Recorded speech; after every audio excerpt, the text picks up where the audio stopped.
This is our fourth and final stage today. Shooter will begin behind these tables. Rifle loaded and held at low ready. Pistol loaded and holstered. At buzzer, shooter will acquire 2 hits on each steel target, then safely ground their rifle on a table. Shooter will draw their pistol and neutralize 1 plate on the Texas Star. Shooter will then safely table their pistol, reacquire their rifle, and get 2 hits on each rifle steel. Shooter will repeat this process until all of the plates on the Texas Star have been neutralized. Any pistol steel left standing will be scored as a miss. Hit!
So that was really fun. Sometimes a stage is just a speed run, and that was a speed run. That was disappointing. Why? Because I didn't shoot very well. Oh, okay, so the stage was disappointing or the shooting? The shooting, my shooting. Oh, I need to shoot better. I don't think you did badly.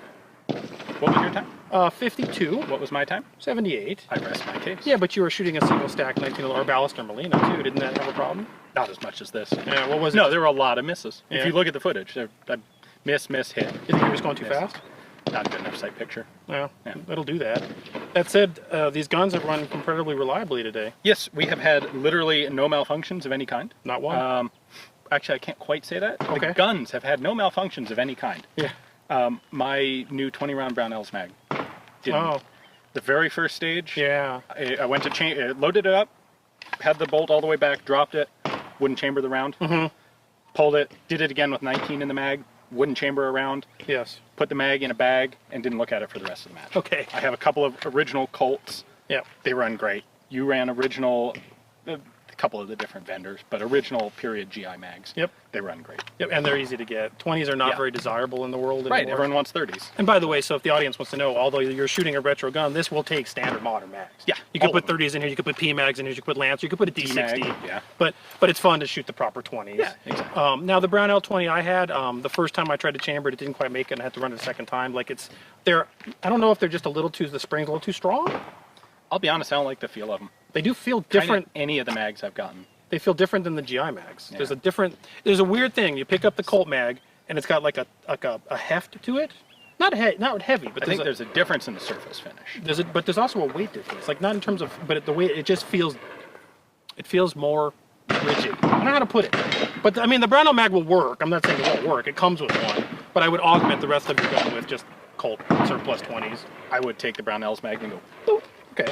which is exactly, in fact, what I am literally doing. But you're not doing that with the rifle. No, the rifle's awesome. Yeah. Yeah. So this rifle, I have to say, this carbine length gun with the rifle length sighting system is excellent. Yeah, it's really cool. Handle's awesome.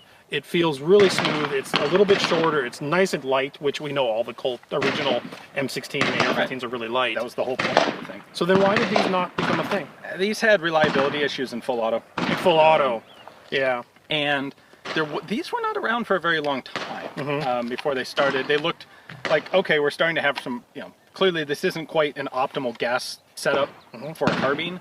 So let's look at moving the gas port back, which means because of the way they build it, the front sight block comes back, the handguard gets shorter, and that's where you get the M4 eventually. So this seems like an easy way to do it. Nah, not quite good enough. Let's try something different. In this semi-automatic guise, though, we had absolutely zero issues. No problems at all. As long as you're using full power ammo, standard M193, you're going to be fine. Yeah. If you use lighter stuff, you're going to see some short strokes. Now, you know what I think is so compelling about the AR-15 as a design, and we see that with this, and we see that with the What Would Stoner Do project, we see it with all of it.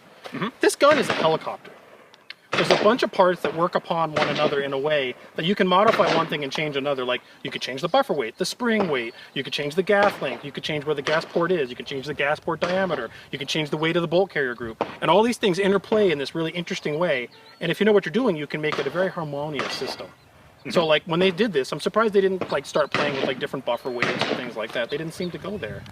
Well, I think it's pretty obvious, mechanically speaking, that this will never be a good solution for a carbine. Fair, yeah. Like, try it because it's super easy. Yeah. I mean, literally all you have to do to make this out of a standard, would it be XM16E1, is cut the barrel off. Yep.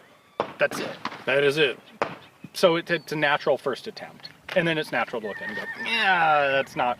We want to be doing these in the long term. Yep. We want this to be a fundamentally sound carbine. Yep. This is not the way to make a fundamentally sound carbine program. No, but they did lose sight radius in the process of going to that carbine. So, how do you feel about going into desert brutality with that gun? Pretty good. Yeah, Pretty good. I think it's awesome. The sight radius is going to help a lot. Yep. I'm going to take a lighter and I'm going to blacken up the front sight a little bit. Okay. Get some of the grease off it. I think Sure, I can make it stand out a little bit better by doing that. I mean, that's it. I'm in classic division, so it's not like I'm changing anything else.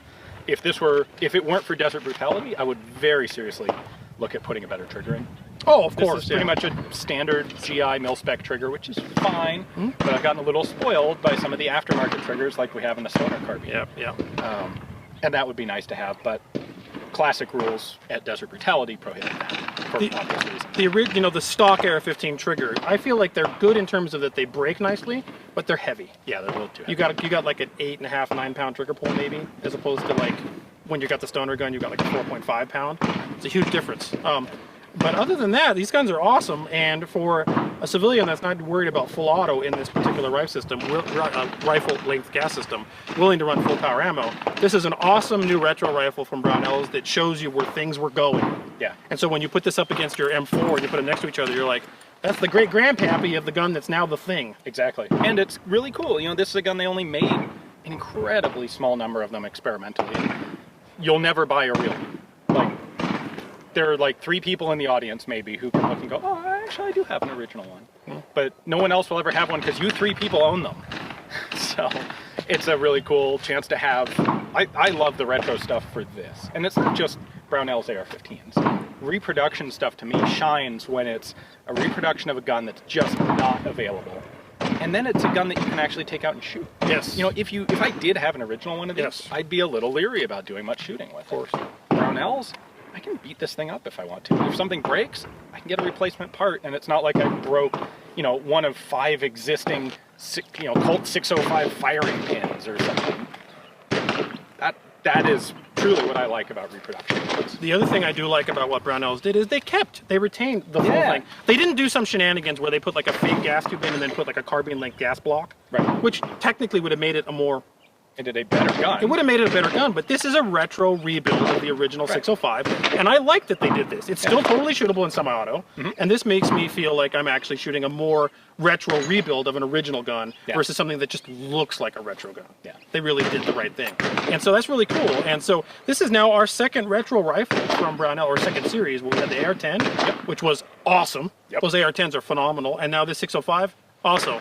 Thumbs up. I love getting guns that just work. Yeah, no, I do too, and it's really cool seeing them, Brownells and others, bringing history back to life. Yeah, absolutely. So, cool guys, thanks for watching this. Hopefully you enjoyed the series. Stay tuned for Desert Brutality, where Ian's going to run that gun there. I'm going to be running an AKM, and we're going to see how that goes. It'll be interesting. If you like this kind of stuff, please consider supporting us on Patreon. We do have to note that Brownells sent us these. Yes. We did not buy these. So we should have said that earlier. These were sent to us as as T&E guns for us to use here at the match, and we have given both 2 thumbs up. But we do buy all the ammo and a lot of stuff for Patreon for ourselves through your support, so please thank you for that. That's incredible that you've kept this channel alive. If you can do it, please consider it. If you can't, please subscribe to one of our channels. You can find all of them on InRange.tv and share with your friends. Thanks a lot.